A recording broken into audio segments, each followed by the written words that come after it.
Ce type de salon est à mon sens très important finalement pour nos jeunes parce qu'il permet de se rendre compte un petit peu des différents métiers qui leur est accessible et surtout de réfléchir ensuite au type de parcours en termes d'études qu'ils vont pouvoir suivre pour y arriver. Ce qui est important pour nous ici, puisqu'on est plutôt dans la zone, on va dire, des métiers liés à l'aéronautique, c'est de leur montrer qu'ils ont une place dans ce type de domaine parce que souvent dans ce domaine de l'aéronautique on pense très vite au métier de pilote de ligne et puis certains jeunes vont se dire mais non, ça c'est pas fait pour moi, je ne pourrai pas y arriver. C'est leur montrer que s'ils veulent, ils peuvent, mais c'est leur montrer aussi que dans ce domaine de l'aéronautique, pour un avion en vol, il y a une centaine de métiers au sol.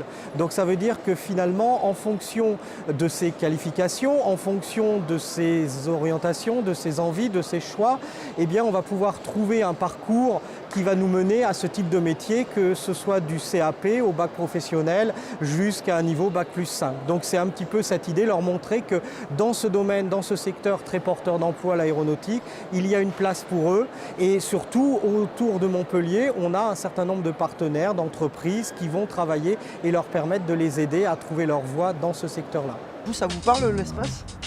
Ça vous fait penser à quoi l'espace? Donnez-moi des mots comme ça. Quel est le premier mot qui vous passe par la tête? La Lune. Apollo 11. La Lune. Planète.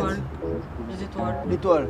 Alors aujourd'hui en fait, moi je me suis déplacé puisque je parcours la France toute l'année pour aller à la rencontre des jeunes et justement les sensibiliser à la culture spatiale de manière générale. Donc diffuser, les intéresser, attiser un petit peu leur curiosité et expliquer aussi qu'il existe différents métiers autour de la thématique spatiale. Donc on a plusieurs partenaires également et moi mon rôle c'était de représenter le Centre national d'études spatiales. D'une manière générale, et moi je m'adresse vraiment aux jeunes là, qui sont en train de m'écouter également, il faut rester curieux. La curiosité, j'ai utilisé la curiosité, c'est ça un petit peu le but du jeu, qui s'intéresse un petit peu à toutes sortes de choses et qu'il y a toujours des questions qui restent sans réponse. Et il faut trouver ces réponses, des moyens d'y arriver en tout cas. Et le but c'est vraiment ça, qui s'intéresse à ce qui les entoure en fait, de manière générale.